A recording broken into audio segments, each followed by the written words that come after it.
The golden autumn light filtered softly through the playground trees, casting dancing shadows across the colorful equipment where children's laughter rang out like tiny bells. A successful CEO in her cream blazer stood watching her 8-year-old daughter on the swing, the child's blonde hair catching the sun as she moved silently through the air. A tall single father approached, his gentle voice greeting the quiet girl with a warm smile. The world seemed to pause as the child's lips parted. And for the first time in her life, she whispered, "Hello." Her mother froze completely, heart pounding, eyes widening in absolute disbelief. Victoria Sterling had built an empire from nothing. Her sharp mind and relentless drive transforming a small startup into a multi-million-dollar tech company. At 34, she commanded boardrooms with the same precision she once used to code through sleepless nights. Her appearance reflected this success. Perfectly platinum blonde hair, always pulled into an immaculate bun. Designer suits that whispered rather than shouted their price tags, and heels that clicked with authority on marble floors. Yet behind those calculating blue eyes lived a different story, one written in the language of a mother's desperate love for her silent child. Her daughter Emma was everything soft where Victoria was sharp. The girl possessed an ethereal quality, with hair like spun gold that fell in gentle waves past her shoulders, eyes the color of a summer sky, and skin that held the faintest blush of roses. She moved through the world like a ghost child, present but never quite touching it. Her silence, a wall that separated her from everyone except her mother. Teachers described her as brilliant but unreachable. A child who understood everything but gave nothing back in words. The man who had just changed their world stood 6 feet 2 inches tall, his broad shoulders filling out a simple gray hoodie that had seen better days. Marcus Thompson carried himself with the easy confidence of someone who had faced real danger and survived. His brown hair was cut short and practical, his jaw shadowed with stubble that suggested he prioritized his 6-year-old son's morning routine over his own grooming. His hands, large and calloused from years of physical work, moved with surprising gentleness when he spoke, painting pictures in the air that somehow made children trust him instantly. Marcus had traded his firefighter's helmet for a whistle 2 years ago, after a beam fell wrong and left him with a back that couldn't handle the physical demands anymore. Now he ran community sports programs, teaching kids to find their voices through movement and play. His son Jake was his opposite in every way where Marcus was calm and measured. Jake bounced through life like a rubber ball, talking to everyone, befriending everything from dogs to doorposts. Their small American city provided the perfect backdrop for this encounter. Neither too large to be impersonal, nor too small to be stifling. The Central Park where they met stretched for several blocks. Its playground recently renovated with equipment in primary colors that seemed to glow in the afternoon light. Victoria's journey with Emma had begun 8 years ago, in a delivery room where joy turned to concern when the baby didn't cry. The doctors assured her everything was fine physically, that some babies were simply quieter than others. But as months turned to years and Emma never babbled, never called out mama, never even cried with sound, the truth became undeniable. Test after test revealed nothing wrong with her vocal cords. Her hearing was perfect, her intelligence above average. The diagnosis came like a punch to the gut: selective mutism, likely caused by psychological trauma during birth, though no one could explain exactly what or how. The parade of specialists began when Emma turned 3. Speech therapists with their flashcards and exercises, child psychologists with their play therapy and art sessions, even alternative healers with their promises of breakthrough treatments. Victoria spent more on these appointments than most people spent on their mortgages, flying in experts from across the country, trying experimental programs that cost thousands per session. Each failure carved another piece from her heart, watching Emma's eyes dim a little more as another adult gave up on reaching her. School brought fresh wounds. Victoria still remembered the parent-teacher conference where Mrs. Patterson, meaning well, suggested Emma might be better suited for a special needs program. The other children had tried it first, drawn to Emma's pretty face and gentle manner. But kids have little patience for someone who won't play their games properly. They weren't cruel, exactly, just indifferent, which somehow hurt more. Emma ate lunch alone, played alone, existed in a bubble of silence that even the kindest teachers couldn't penetrate. Victoria's response was to build a fortress around her daughter. Private tutors replaced group classes when possible. Playdates were carefully orchestrated and usually abandoned when other mothers ran out of polite conversation about the shy little girl. Weekends meant just the two of them, Victoria reading aloud while Emma drew elaborate pictures, their communication a complex system of gestures, expressions, and the occasional written note. It worked, but it wasn't living. Many nights, Victoria would stand in Emma's doorway, watching her daughter sleep, wondering what dreams played behind those closed eyelids. Did she speak in her dreams? Did she laugh with sound? The silence of the house pressed against Victoria like a weight, broken only by the tick of the grandfather clock in the hallway and the whisper of wind against windows. She would give anything, absolutely anything, to hear her daughter's voice just once. That particular Thursday afternoon had started like any other. Victoria had cleared her schedule after 3:30, as she always did on Thursdays, to take Emma to the park. It was their routine, sacred and unchangeable.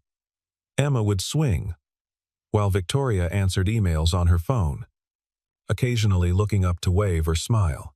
The playground was usually busy enough that Emma could watch other children without the pressure of interaction. Marcus and Jake had arrived 10 minutes after them, the boy exploding onto the playground like a small tornado.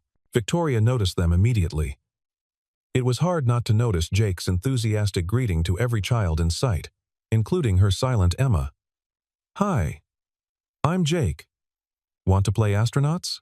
You can be the alien if you want, or the robot, or another astronaut."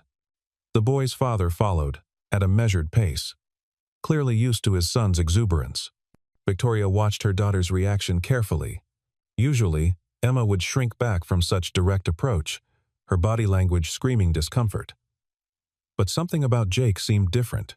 Maybe it was that he didn't wait for an answer, just continued chattering while demonstrating his rocket ship technique on the slide. Emma's eyes followed him with what looked almost like curiosity. Then Marcus approached the bench where Victoria sat. "Mind if I sit? My kid has enough energy for 3 playgrounds."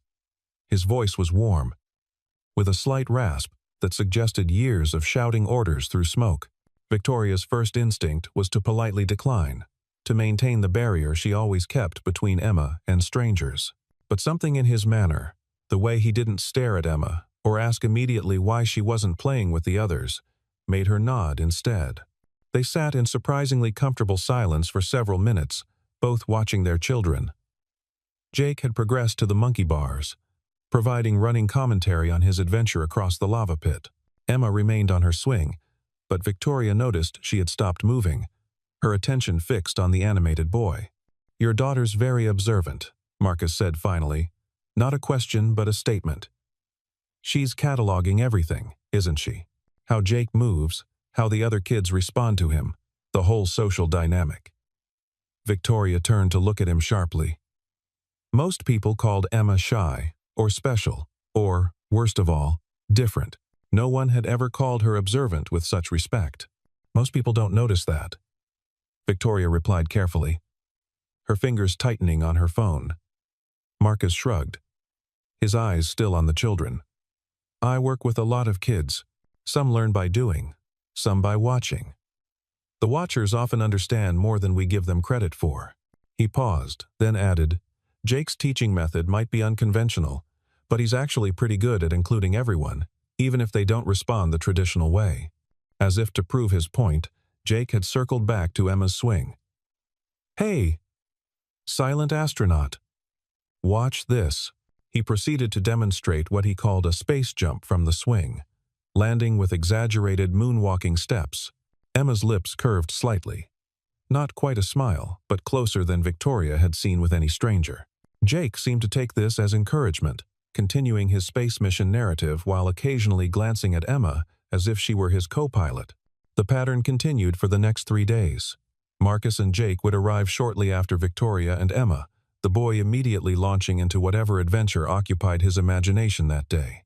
Pirates on Tuesday, deep-sea explorers on Wednesday, dinosaur hunters on Thursday.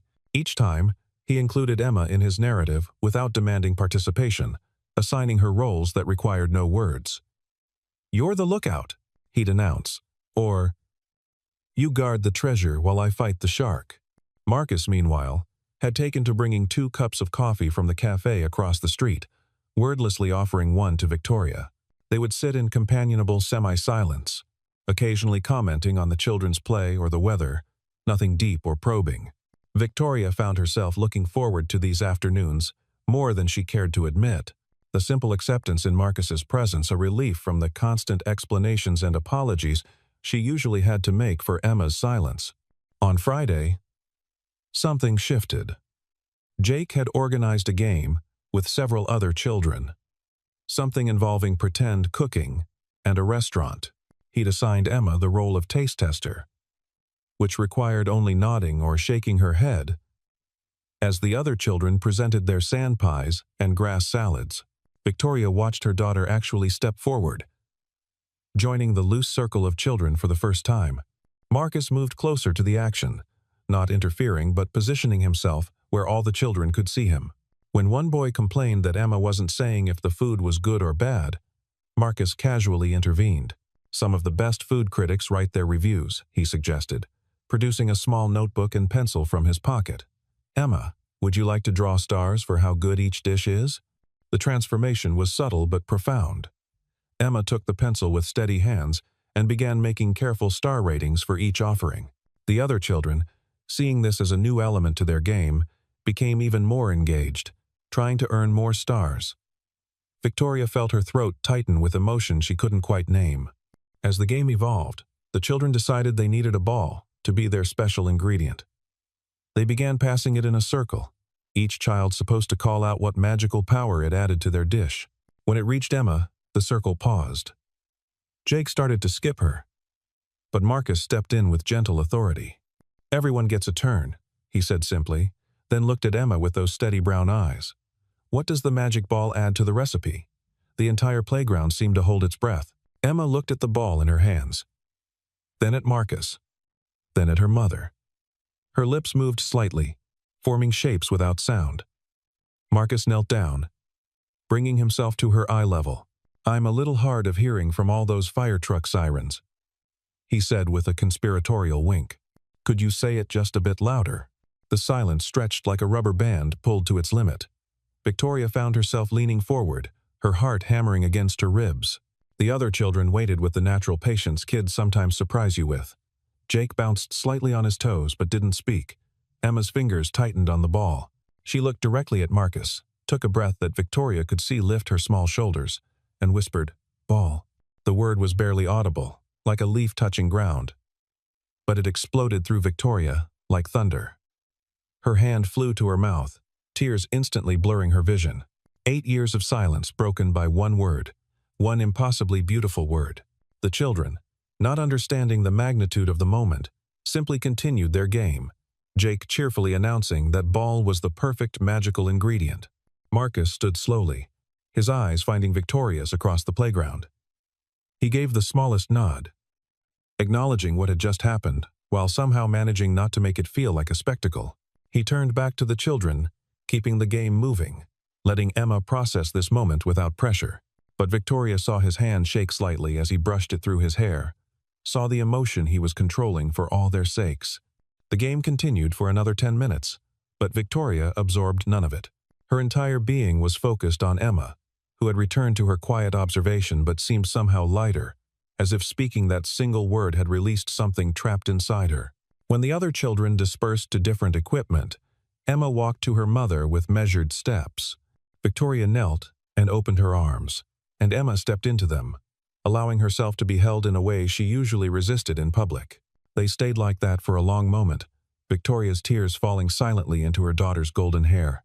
When they finally separated, Marcus was standing nearby with Jake, who for once seemed to understand something important had happened, and was relatively still. "Thank you," Victoria managed, her voice thick with emotion she couldn't begin to contain. "I don't think you understand what you just..." 8 years. 8 years of silence. Marcus's expression softened, and she saw then that he did understand, perhaps more than she knew. "Every child has their own timeline," he said quietly. "Sometimes they just need the right key to unlock what's already there." Jake, unable to contain himself any longer, bounced forward. "Emma talked. That's so cool. Maybe tomorrow she can say spaceship. Or dinosaur. Oh. Or maybe Marcus placed a gentle hand on his son's shoulder. And Jake stopped mid-sentence, though his eyes still sparkled with excitement. Would you like to know why it worked? Marcus asked Victoria, his tone careful, professional. I mean, if you're interested, I've worked with selective mutism before, though nothing quite this severe. Victoria nodded immediately, desperate to understand, to learn how to recreate this miracle. Marcus gestured to a nearby bench while the children returned to playing, Jake showing Emma his secret hiding spot under the slide. Movement and speech are connected in the brain, he began, his hands illustrating unconsciously as he spoke. When kids are engaged in physical play, especially repetitive activities like passing a ball, it can bypass some of the anxiety blocks that prevent speech. The game created a structure where speaking was just part of the pattern, not a performance. Victoria listened intently, her business mind automatically cataloging the information. But the other therapists tried play therapy, she said, not challenging but seeking to understand. What was different? Marcus considered his words carefully. Most therapy still feels like therapy to kids. They know they're supposed to perform, to meet expectations. This was just play. Emma wasn't a patient who needed to be fixed. She was just a kid in a game who happened to have the ball. He paused, then added, plus, Jake doesn't treat anyone as different. To him, Emma's always been part of his adventures, whether she spoke or not. That acceptance might have made the difference. They talked for another hour while the children played, Marcus sharing techniques he'd learned, working with traumatized children after fires, Victoria describing their long journey through the medical system. She found herself telling him things she'd never told anyone, about the nights she wondered if she was failing Emma by pushing too hard or not hard enough, about the isolation of raising a child who couldn't tell you what hurt or what helped. Marcus listened with the same steady presence he'd shown with Emma, no judgment, no false promises that everything would be fine. When he mentioned he ran afternoon sessions at the community center, teaching kids confidence through sports and movement, Victoria heard herself asking if Emma could join before her logical mind could intervene. Of course, Marcus said simply. Tuesday and Thursday, 4 to 5. It's drop-in, no pressure. Parents can stay and watch or grab coffee next door. He smiled slightly. Jake would be thrilled. He's already planning tomorrow's adventure with his new silent astronaut partner. That weekend, Victoria found herself replaying every moment of Friday afternoon, analyzing it with the same intensity she brought to quarterly reports. Emma had returned to silence, but it felt different now, like a choice rather than a prison. Twice, Victoria caught her daughter mouthing words in the mirror, her lips carefully forming shapes without sound. Monday felt endless, Victoria's concentration shattered by hope she was afraid to fully embrace. She left 2 meetings early, delegated more than usual, and found herself watching the clock like a teenager waiting for summer break.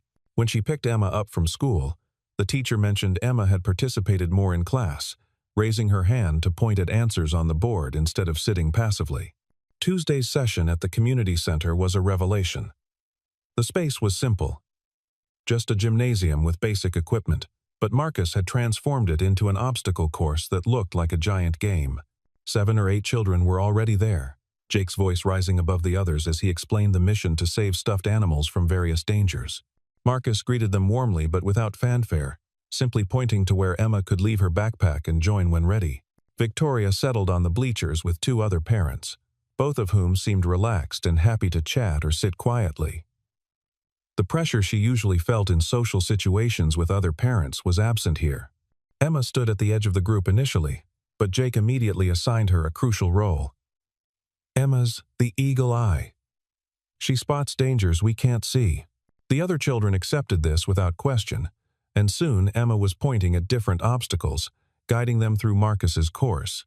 When they needed to call out colors to move forward, Marcus modified the game so Emma could hold up colored cards instead.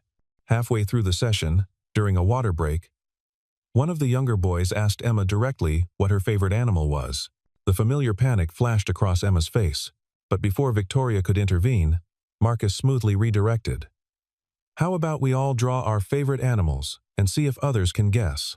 He produced paper and markers as if he'd planned this all along, which Victoria realized he probably had. The week continued with small victories. Thursday's session involved rhythm exercises where kids copied patterns by clapping or stomping. Emma participated fully, her body learning to communicate in new ways. Marcus never pushed for speech but created countless opportunities where it could happen naturally. Jake remained her fierce champion, translating her gestures to others with surprising accuracy. Friday afternoon at the playground became a celebration of sorts. Jake had convinced several regular playground kids to play Emma's game, which involved elaborate pantomime and dramatic gestures. Watching her daughter actually laugh, silently but with her whole body, at Jake's exaggerated death scene in their pretend battle, Victoria felt something in her chest finally unclench after 8 years of constant tension. "She's finding her way," Marcus said, appearing beside her with the usual coffee. "Every session she's a little braver. Yesterday she actually touched my hand to get my attention instead of just waiting." "That's huge." Victoria nodded, not trusting her voice. The gratitude she felt was too large for words, too complex for simple thanks. But success wasn't linear, as the next week proved painfully. Victoria's company was launching a major product, and despite her best intentions, she had to miss Tuesday's session for an emergency board meeting. She sent Emma with the nanny, promising to make Thursday without fail. But Thursday brought a system crash that threatened to derail everything. And again, Victoria had to send apologies through the nanny. Emma's regression was swift and heartbreaking. The light that had begun to shine in her eyes dimmed. She stopped participating in Marcus's sessions, returning to her role as silent observer. Jake tried everything to re-engage her, but Emma had retreated behind her walls, higher and thicker than before. Marcus's text on Friday was polite but pointed. "Emma needs consistency. She needs to know you value her progress as much as your work." Victoria stared at the message, anger flaring initially at his presumption, then crumbling into shame because he was right. She'd done exactly what she swore she never would, chosen work over her daughter's breakthrough moment. She arrived at the playground that afternoon to find Marcus and Jake already there, but the easy warmth was gone from Marcus's eyes. Jake ran to Emma as always, but even he seemed subdued. Victoria approached Marcus, prepared to apologize, but he spoke first. "I get it," he said, his voice carefully neutral. "You're a single parent running a company, but Emma doesn't understand quarterly reports or board meetings. She understands that the week she started trusting enough to try, you disappeared." The words hit like physical blows because they were true. Victoria had built her entire life around providing for Emma, but she'd missed the moment when Emma needed presence more than provision. "You're right," Victoria said simply, surprising him. "I failed her. This week, when she needed stability most, I chose wrong." She looked at Emma, sitting alone on the swing, while Jake tried to interest her in his new game. "How do I fix this?" Marcus's expression softened slightly. "You show up, every time, no matter what. And when you absolutely can't, you explain it to her yourself, not through someone else. She needs to know she's your priority. Not in words, but in actions." He paused, then added, "There's a special session tomorrow. Saturday. Just Emma, Jake, and maybe 1 or 2 others. Can you both make it?"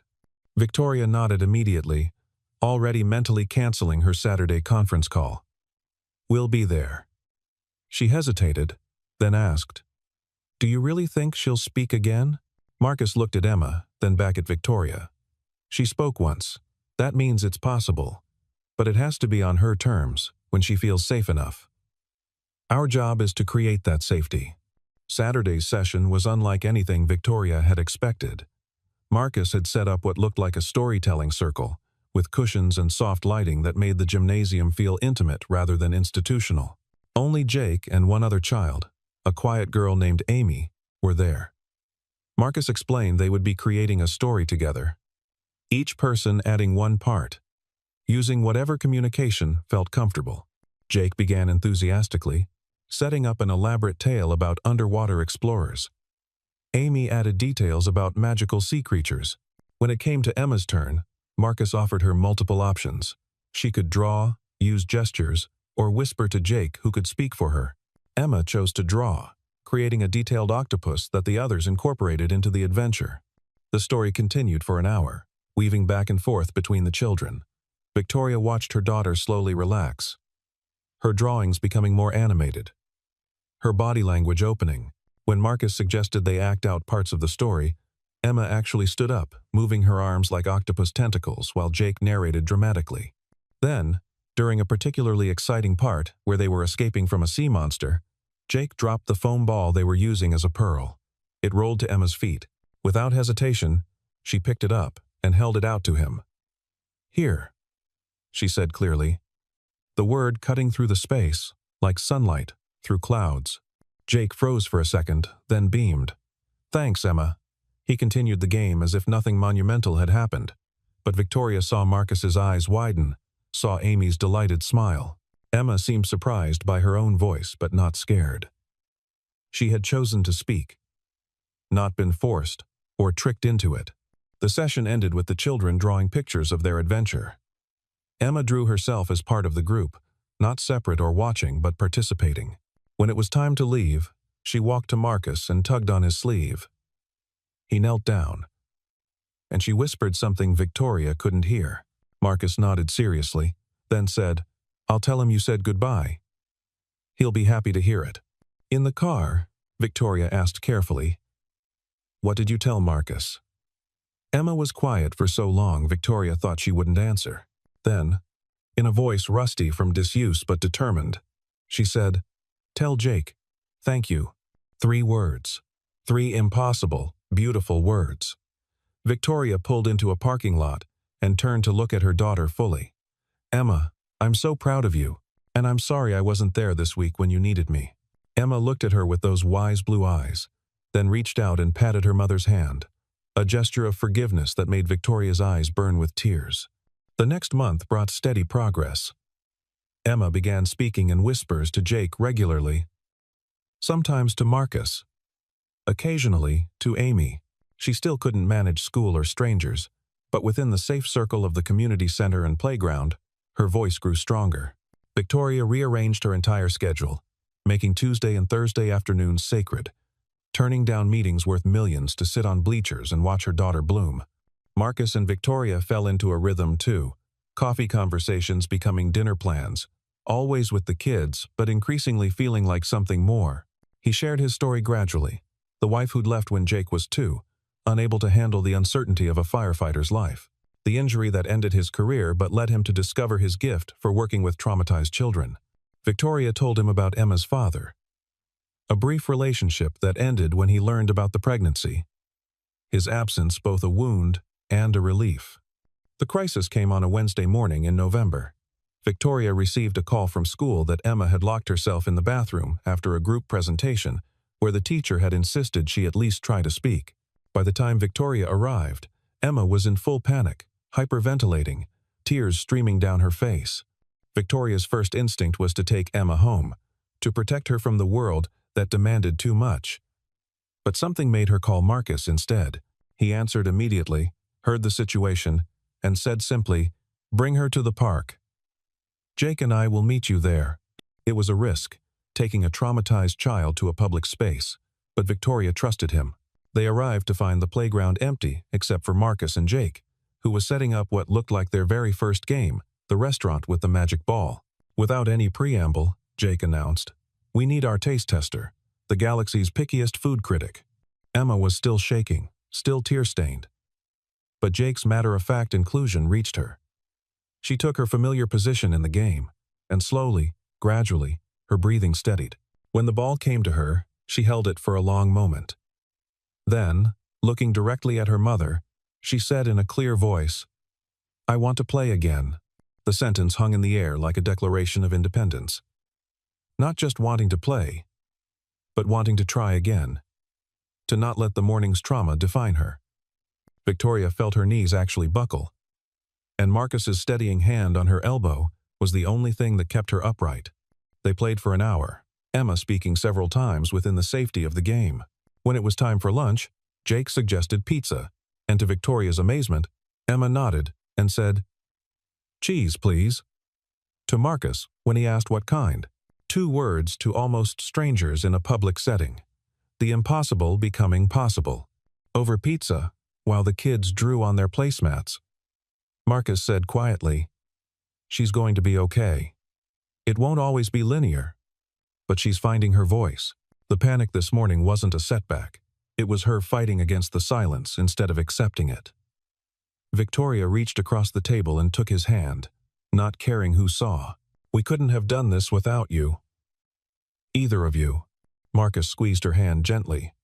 "You would have found another way, but I'm glad it was our way." Jake looked up from his drawing, observed their joined hands, and announced, "Good. Emma needs a dad who understands quiet. And I need a mom who has good snacks. Emma's mom always has those fancy crackers." The adults froze, but Emma looked at Jake, then at their parents' hands, and smiled. Not a half smile or a hidden smile, but a full, radiant expression that transformed her face. "Family," she said. The word careful, but certain. Christmas came with a special kind of magic. Emma could now speak in full sentences to her inner circle, though she still went silent around strangers. The school had finally agreed to an individualized education plan that didn't require verbal participation.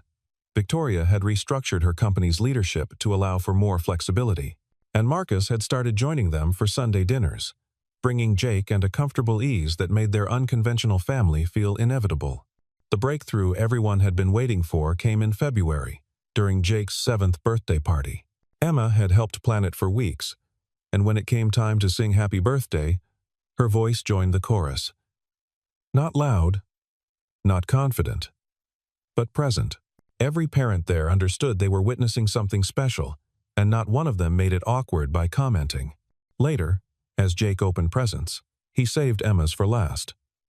She had drawn him an elaborate comic book of all their adventures, each page detailing a different game they'd played.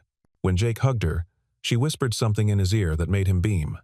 "Emma says, next adventure, she's the narrator," he announced proudly. Spring arrived with possibilities. Marcus and Victoria's relationship had evolved into something neither had expected but both treasured. They were cautious, mindful of their children, but the connection was undeniable. Emma had started speaking to her teachers occasionally, single words but voluntary.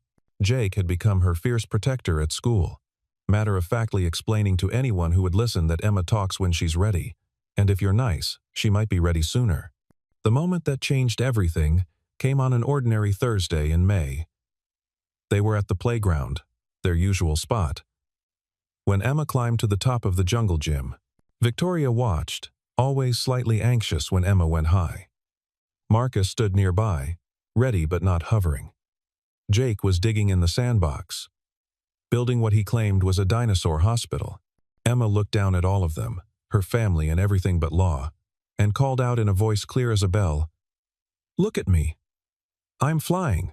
The words carried across the playground, causing other parents to look up. Victoria's hand flew to her heart. Marcus's face broke into the widest smile she'd ever seen. Jake abandoned his dinosaurs to cheer, but Emma wasn't done. As she climbed down, she went to Marcus, tugged on his shirt until he knelt, and said loud enough for everyone to hear, "Jake's dad. Will you be my dad too?" The playground seemed to stop breathing. Marcus looked at Victoria, who was crying too hard to speak but nodding emphatically. He turned back to Emma and said softly, "I would be honored to be your dad." Jake, never one to be left out of a moment, ran over and added, "And Emma's mom can be my mom. We're getting a whole family." He looked at Emma seriously. "But you have to talk at our wedding. Deal?" Emma considered this, then nodded. "Deal."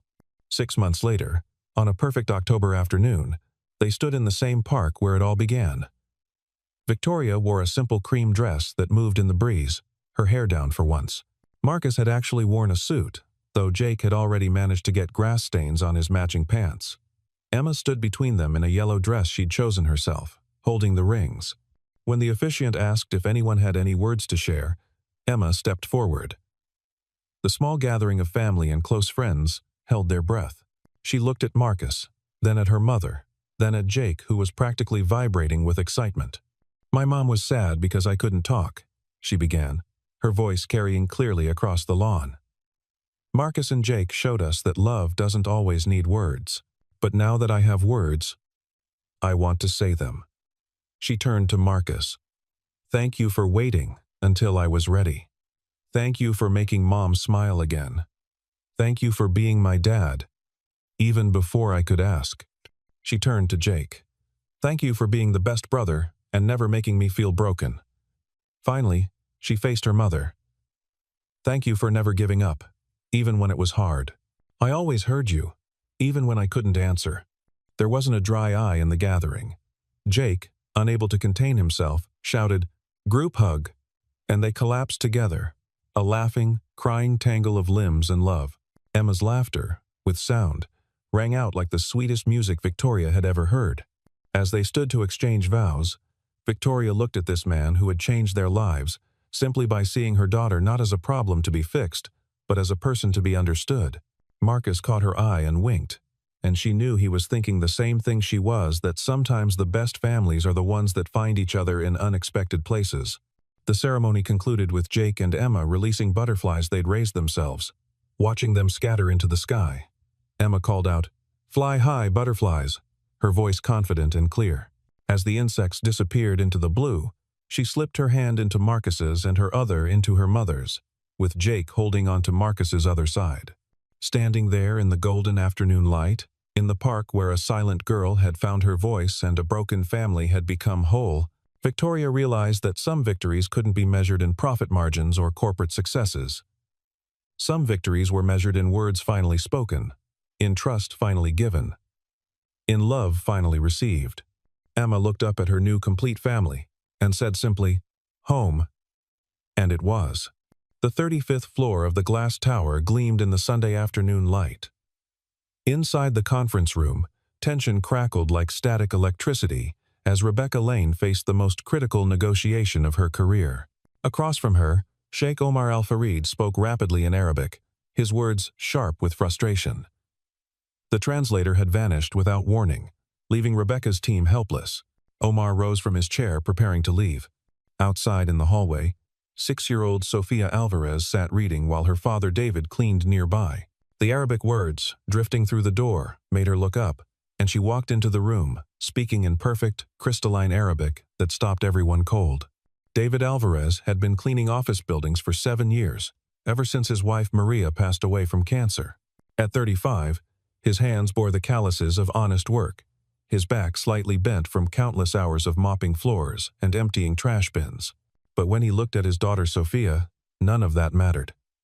She was his universe, his reason for waking at 4 each morning, his motivation for taking extra shifts whenever possible. Their small apartment in Queens wasn't much, but he'd filled it with something more valuable than luxury. Books, hundreds of them, collected from library sales, thrift stores, and garage sales, lined makeshift shelves he'd built from reclaimed wood. Every surface held stacks of encyclopedias, language guides, science, textbooks, and children's literature in multiple languages. David himself had only finished high school, dropping out of community college when Maria got pregnant, but he understood that education was the ladder his daughter would climb to reach heights he could only imagine. Sophia was no ordinary 6-year-old. While other children her age struggled with basic reading, she devoured texts in multiple languages with an appetite that astonished her teachers. Her mind worked differently, processing patterns and sounds with a clarity that seemed almost supernatural. 3 months ago, she'd discovered an old Arabic textbook at a community book exchange. Something about the flowing script captivated her. She'd begged David to find her more resources, and though he couldn't afford formal lessons, he'd managed to locate audio recordings at the public library and free online videos. Every evening, while David prepared their simple dinner, Sophia would sit at their tiny kitchen table, carefully tracing Arabic letters, whispering the sounds to herself until they became as natural as breathing. Rebecca Lane had built her reputation through 16-hour days and ruthless efficiency. At 30, she was the youngest CEO in her company's history, an achievement that came with crushing pressure from the board of directors. This deal with Sheikh Omar's consortium represented 2 years of careful cultivation, countless emails, and 3 trips to Dubai. If successful, it would secure her position and silence the whispers that she was too young too inexperienced. The contract would bring $40 million in investment and create 300 jobs in the city. Everything hinged on this meeting. Sheikh Omar Al-Fareed commanded respect wherever he went. At 48, he'd built an empire spanning real estate, hospitality, and technology across the Middle East. But beneath the designer thobe and carefully groomed beard beat the heart of a Bedouin boy who'd grown up reciting poetry under desert stars. He valued honor above profit, relationships above transactions. The missing translator wasn't just an inconvenience, it was an insult, a sign that these Americans didn't take him or his culture seriously enough to have a backup plan. The city around them pulsed with its usual Sunday energy. Street vendors called out in a dozen languages.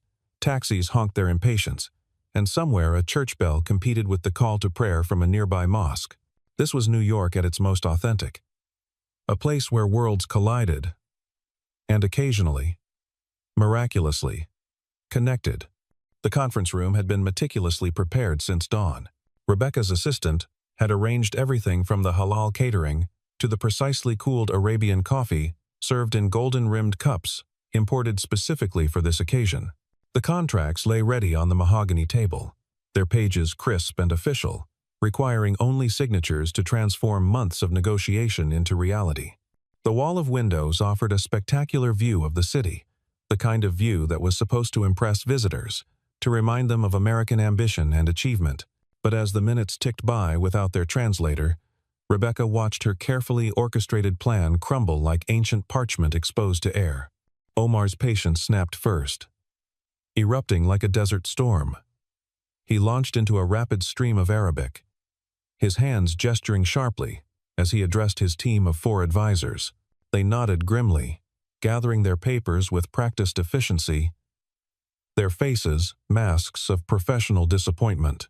Rebecca caught only one word she recognized from her limited Arabic studies: Khalas.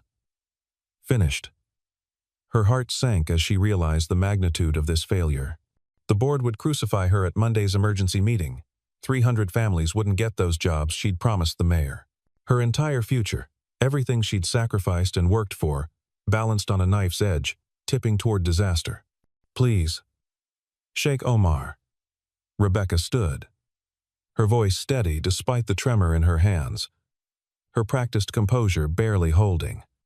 Give us 30 minutes. I promise we'll find another translator. This deal means everything to both our companies.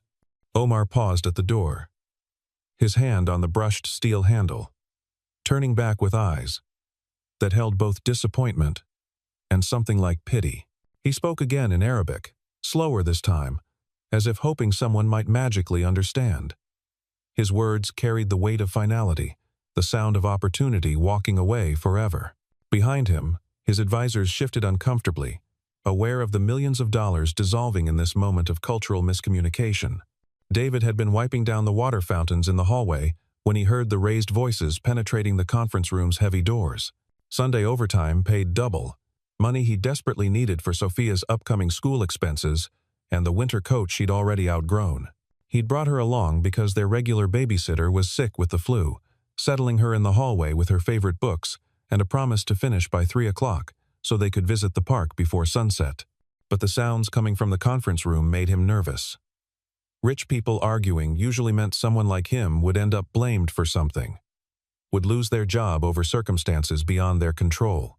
He'd seen it happen too many times before. Rebecca's assistant rushed past him, nearly knocking over his cleaning cart. Cell phone pressed to her ear, frantically calling translation services, all closed on Sunday, or demanding 4-hour minimums for emergency calls that would arrive too late. The city of 8 million people, and they couldn't find a single Arabic speaker available immediately.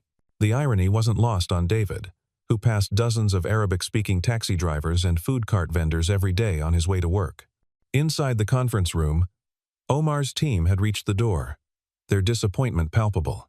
Rebecca's CFO was practically begging, offering to double their previous offer if they'd just wait, if they'd give them one more chance. But money wasn't the issue. Respect was, trust was, and both had been shattered by this seemingly small oversight that revealed a deeper carelessness, a fundamental lack of preparation that Omar found insulting. That's when Sophia walked in. She moved with the unconscious confidence of a child who hadn't yet learned to doubt herself, who hadn't yet been taught that some rooms weren't meant for people like her.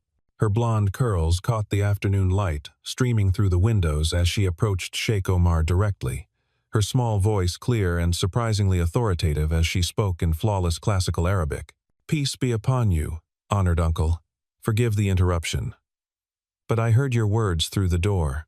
You said trust is like glass. Once broken, it cannot be mended. But my mother, before she went to heaven, told me that broken things can become art if we're brave enough to piece them together differently. Perhaps this moment isn't breaking but reshaping." The room froze in absolute stillness. Rebecca's hand stopped halfway to her phone. Omar's advisors exchanged stunned glances, their eyes wide with disbelief. Even the city noise seemed to pause, as if acknowledging this impossible moment. The air itself seemed to crystallize around this tiny girl, speaking the language of scholars and poets with the ease of a native speaker.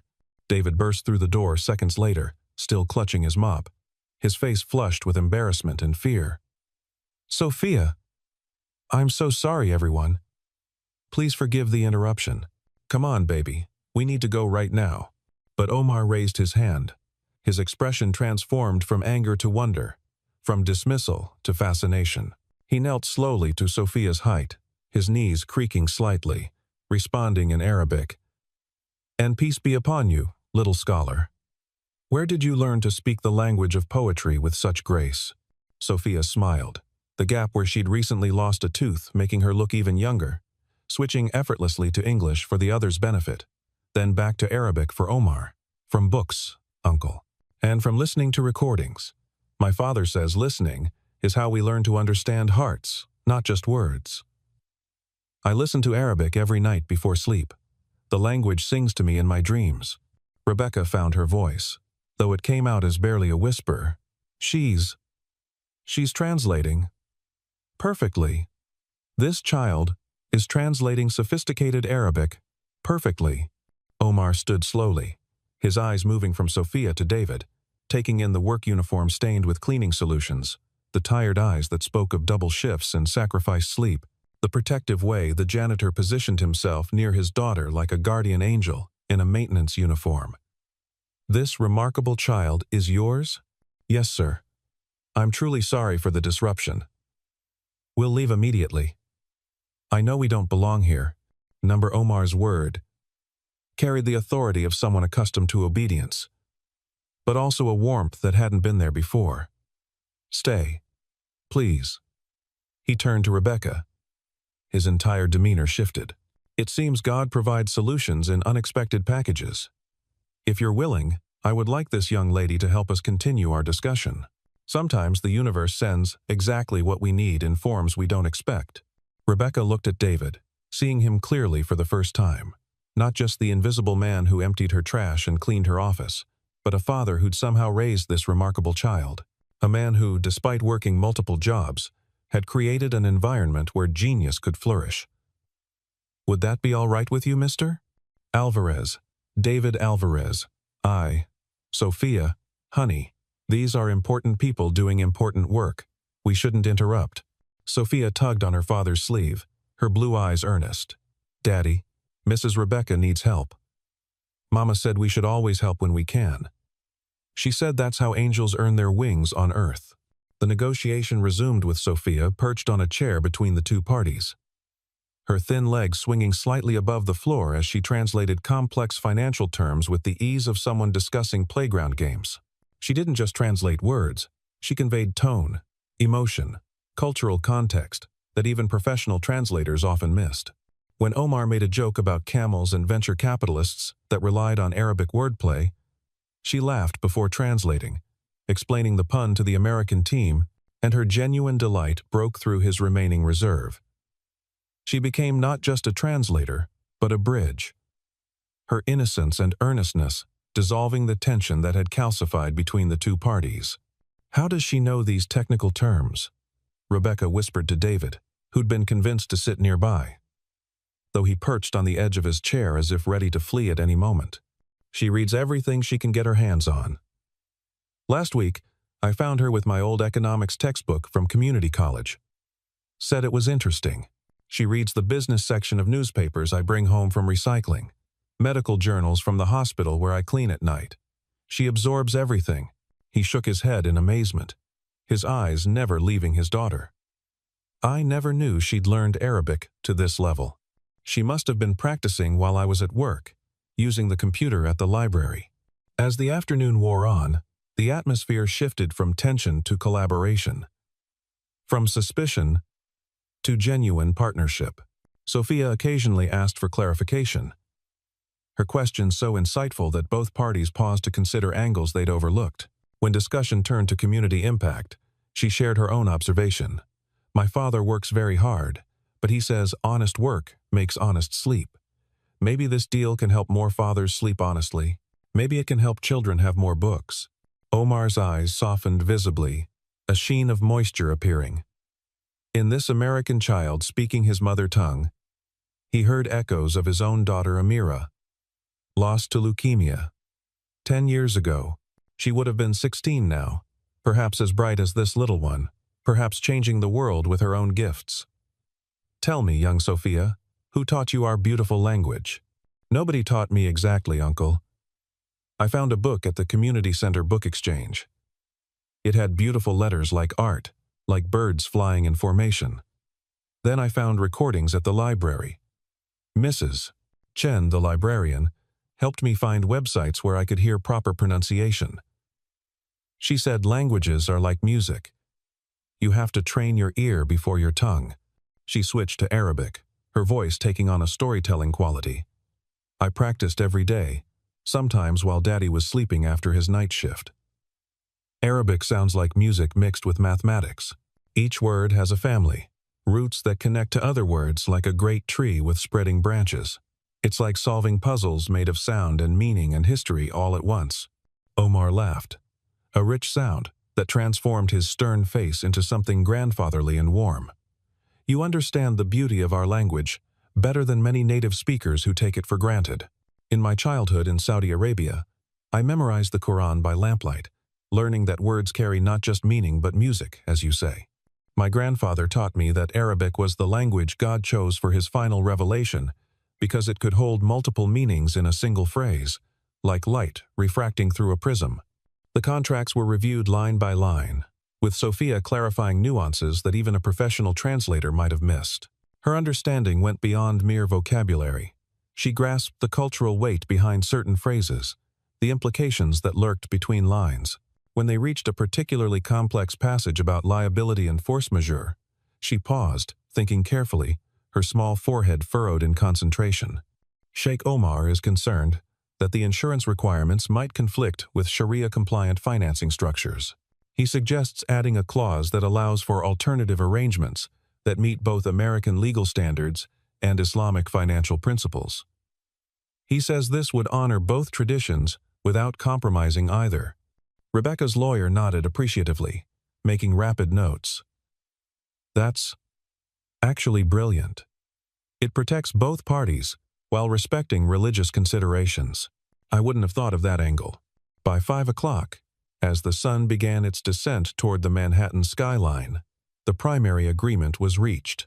Omar stood, extending his hand to Rebecca, the handshake firm and meaningful, then surprising everyone by also shaking David's hand with equal respect. You have raised a remarkable daughter, Mr. Alvarez. In my culture, we say that children are the flowers of paradise. Your flower blooms with exceptional beauty and rare fragrance. David's eyes glistened with unshed tears. Thank you, sir. She's all I have in this world. Her mother would be so proud of what she did today. She is proud, Omar said quietly, his voice carrying absolute conviction. Mothers watch over their children from paradise. This I believe with all my heart. Your wife's spirit lives in this child's remarkable mind.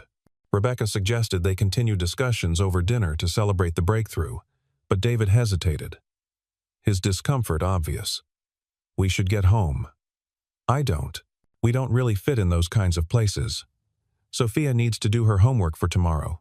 Nonsense, Rebecca said firmly, surprising herself with her vehemence. You're part of this success. Both of you. This deal wouldn't have happened without Sophia. The restaurant Rebecca chose was elegant but not ostentatious, with a private dining room that allowed for comfortable conversation away from curious eyes. David sat stiffly at first, unsure which fork to use, overwhelmed by the number of glasses at his place setting. But Sophia's natural ease helped him relax. She asked Omar about Dubai's architecture, about the mathematics of building in sand, about how skyscrapers could withstand desert storms. Her curiosity boundless and infectious. Your daughter sees connections others miss, Omar told David over the main course.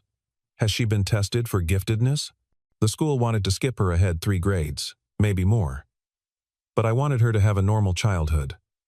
Friends her own age. I don't want her to grow up too fast, to miss the simple joys of being young. Rebecca leaned forward, genuinely interested. It must be incredibly challenging, raising her alone while working multiple jobs. How do you manage it all?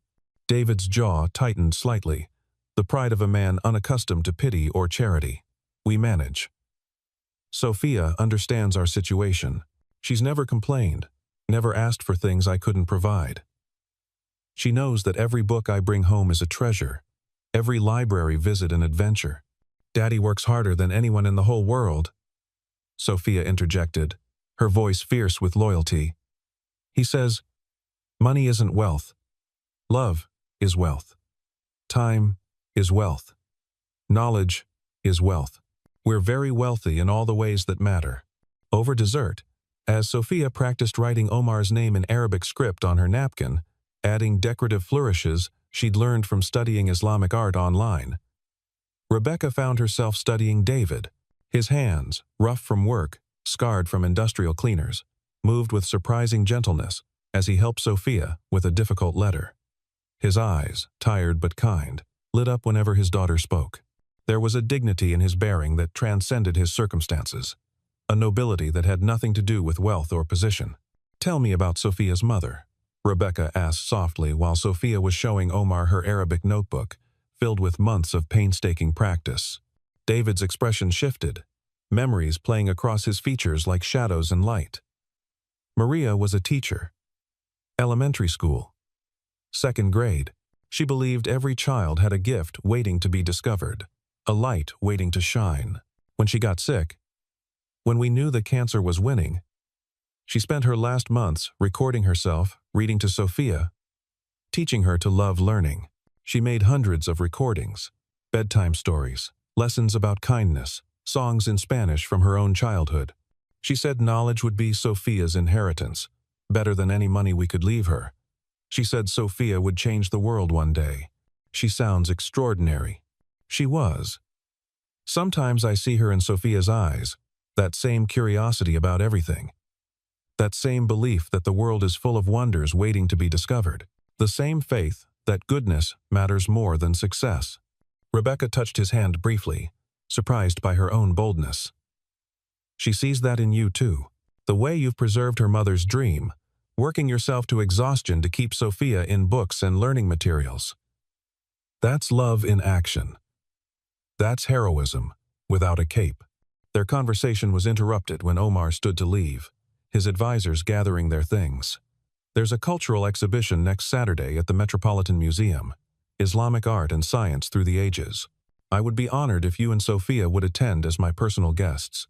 There will be scholars, artists, scientists, people Sophia should meet.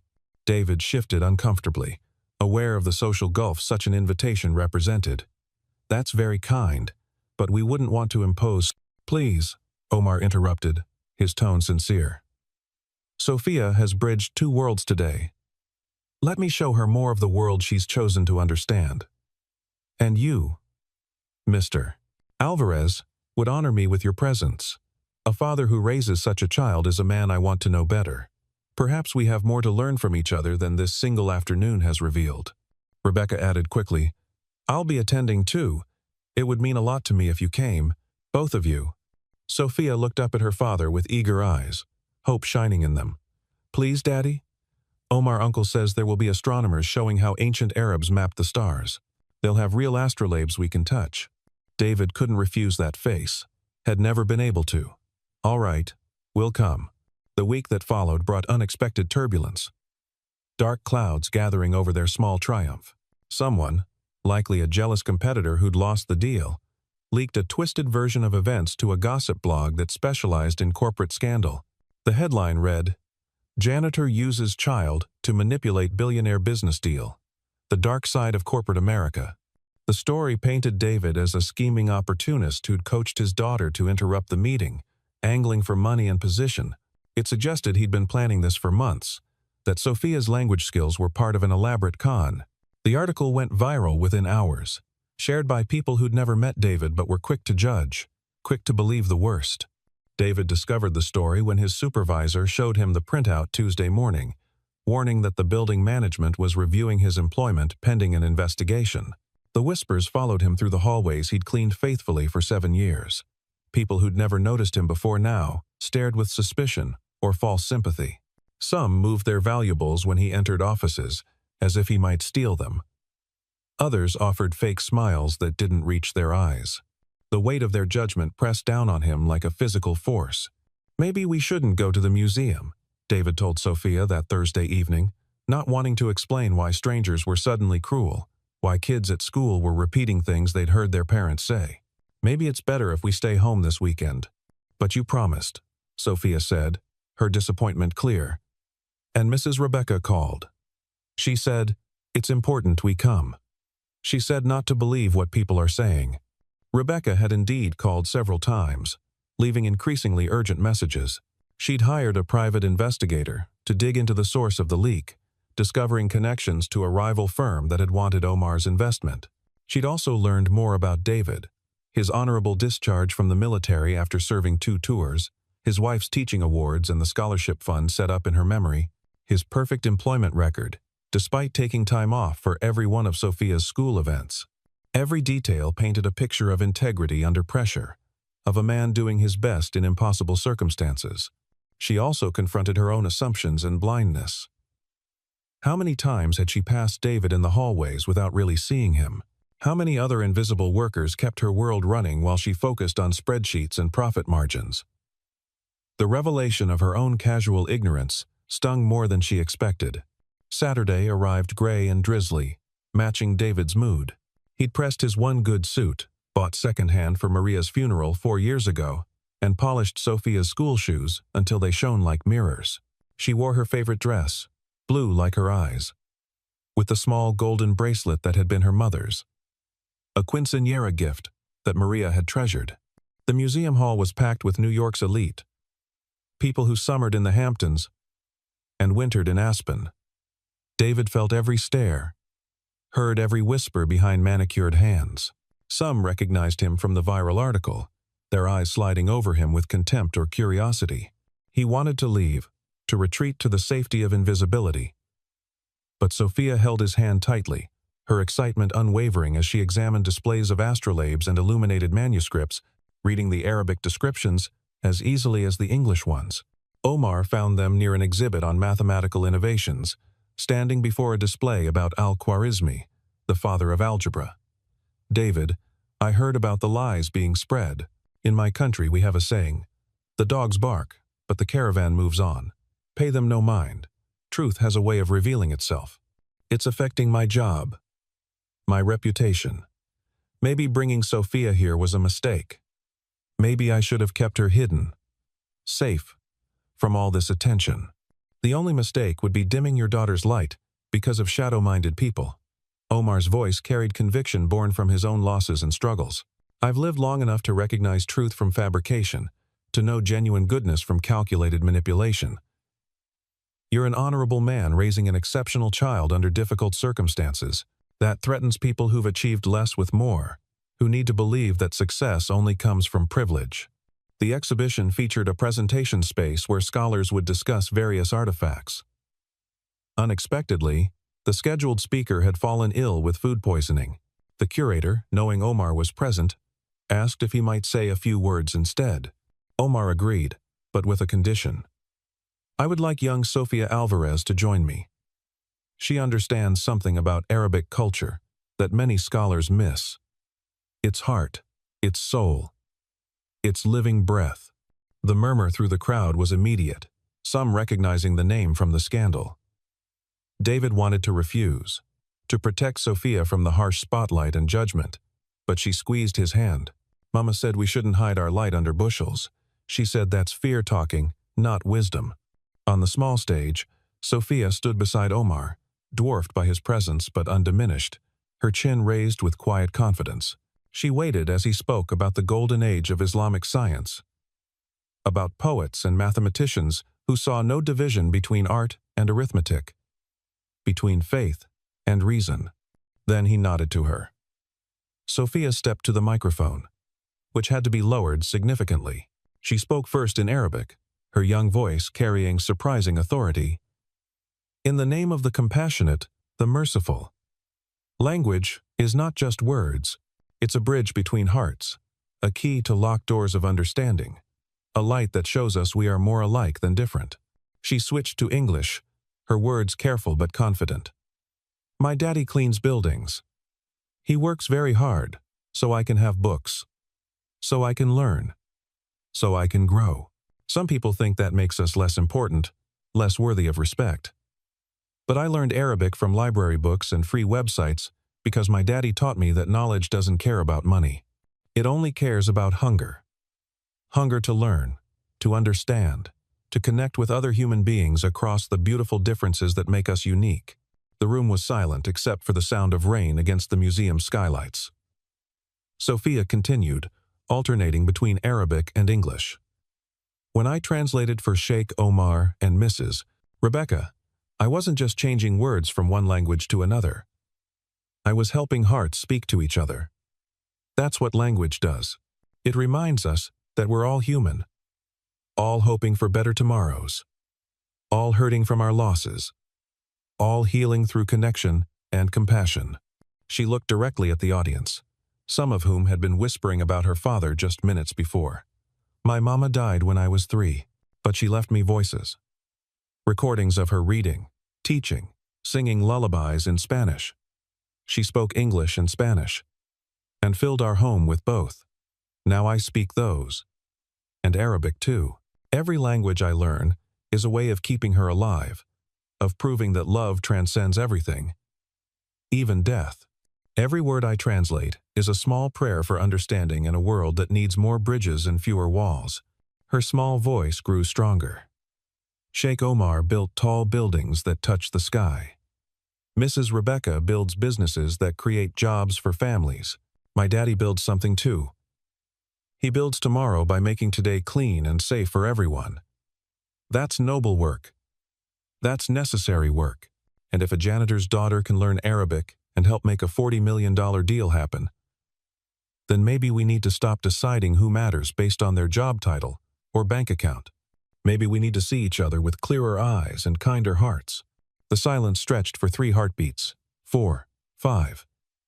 Then someone began clapping, an elderly professor from Columbia. Then another joined, a diplomat from the UN. The applause built like thunder rolling across the city, people rising to their feet, some wiping their eyes. David stood frozen, tears streaming down his face as Sophia walked calmly back to him, taking his hand as naturally as breathing, as if she hadn't just challenged an entire room of powerful people to examine their prejudices. Omar took the microphone again, his voice thick with emotion. This child speaks truth. We adults often forget. I came to America angry about a missing translator, ready to walk away from a deal 2 years in the making. I'm leaving grateful for finding something more valuable. A reminder that wisdom has no age, no class, no single language. The deal I signed with Miss Lane's company will include a provision I'm adding right now, a scholarship fund for children like Sophia, whose minds hunger for knowledge, but whose circumstances limit access. It will be called the Sophia Alvarez Foundation for Linguistic Studies. He looked directly at the journalists present, his tone shifting to steel. And let me be crystal clear about Mr. David Alvarez. Any suggestion that he manipulated this situation is not just false, but insulting to everything I stand for. I've met presidents and princes, CEOs, and celebrities. Few have impressed me with their integrity, as much as this man who works 2 jobs to fill his daughter's world with books, instead of buying himself comfort. Anyone who continues to spread lies about him will answer to my legal team. I've already instructed them to pursue defamation charges against the original source of these rumors. Rebecca stepped forward, having made a decision that would reshape her company's culture. I want to add something. Effective Monday, Mr. Alvarez will be offered a position as our new community outreach coordinator. We need someone who understands what real work means, what real struggle looks like. Someone who can help us build bridges not just with international partners, but with the communities we claim to serve. This isn't charity. This is recognition that we've been blind to talent in our own building. How many other children like Sophia are out there? Brilliant, but overlooked, because their parents clean our offices instead of sitting in them. David started to protest, overwhelmed by the sudden change. I don't have a degree. I don't know anything about. You know about people, Rebecca interrupted. You know about dignity in difficult circumstances. You know about raising hope in hopeless situations. That's what we need. The rest can be learned. The following weeks brought rapid change, tectonic shifts in their small world. The scandal story was retracted after legal pressure and the revelation of corporate sabotage. The journalist who wrote it issued a public apology, admitting he hadn't verified his source. David accepted the position after Sophia convinced him it was what Maria would want, that it was a chance to help other families like theirs. He insisted on starting part-time, wanting to prove himself, but within a month, his insights into community needs had shaped 3 new initiatives that Rebecca's board praised as innovative and essential. Sophia continued attending her regular school, but spent afternoons at a language institute. Her scholarship, covering not just Arabic, but Mandarin and French. She became something of a sensation, interviewed by education magazines and invited to speak at conferences, though David worked hard to keep her grounded, reminding her that gifts came with responsibilities, that privilege, even earned privilege, meant helping others climb the same ladder. Rebecca found herself drawn to their small family, joining them for Saturday library trips and Sunday dinners in their Queens apartment. Her relationship with David evolved slowly, built on mutual respect and shared values, rather than the superficial attractions of her previous relationships. She learned to see the city through his eyes, not just glass towers but the people who cleaned them, not just deals but the lives they affected. She discovered the beauty of corner bodegas and community gardens, of families gathering in public parks because their apartments were too small for hosting, of children doing homework in laundromats while their parents worked third shifts. Omar visited monthly, becoming an unexpected grandfather figure to Sophia. He taught her classical Arabic poetry, the verses of Rumi and al-Mutanabi, while she taught him American idioms that made him laugh, explaining why Americans said piece of cake when they meant easy, or break a leg when they meant good luck. Their friendship, built on a moment of crisis resolved by a child's courage, became a model for the broader partnership between their companies, featured in business journals as an example of successful cross-cultural collaboration.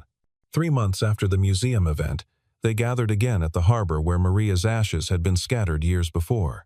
The autumn sun painted the water gold as Omar poured traditional mint tea from a silver pot he'd brought from Dubai, a family heirloom his grandmother had used. In my culture, he said, watching the steam rise from the glasses, we believe that some meetings are written in the stars before we're born, that God puts people in our path exactly when we need them, not a moment before or after. Sophia, now more confident but still sweetly earnest, responded in Arabic. Mama used to say something similar. She said angels sometimes forget to wear their wings, so they look like regular people. But if you pay attention, you can see them anyway. You can see them in the janitor, who makes sure children have safe schools, in the teacher who stays late to help struggling students, in the businessman who remembers that deals are really about people. David pulled his daughter close, breathing in the scent of her shampoo, still baby sweet despite her growing wisdom. What do you see when you look at us, little one? She looked around their small circle. Her father, who sacrificed everything for her education. Rebecca, who'd learned to see beyond surfaces and was slowly becoming part of their family. Omar, who'd found healing for his grief in mentoring her. and smiled with the wisdom of a child who'd known loss and found love again. "I see a family," she said simply. First in English, then Arabic, then Spanish. For her mother's spirit. Different kinds of family, but family nonetheless. The kind you choose, the kind that chooses you back. As the sun descended toward the horizon, painting the sky in shades of rose and amber, they sat in comfortable silence. The city hummed its eternal song around them, millions of lives intersecting in ways both visible and hidden. Sophia pulled out a small notebook, writing Arabic letters that looked like birds taking flight, adding her own verse to the endless poem of human connection. She was working on a children's book, a story about a girl who spoke the language of hearts. Illustrated with Arabic calligraphy, she was learning to paint. David watched his daughter write, thinking of Maria, feeling her presence in the salt breeze and the golden light. He'd spent 3 years believing he was just surviving, just getting through each day for Sophia's sake. But here, surrounded by unlikely friends who'd become family, watching his daughter bridge worlds with the power of words and the purity of her heart, he understood that survival had transformed into something more. They were thriving. They were building.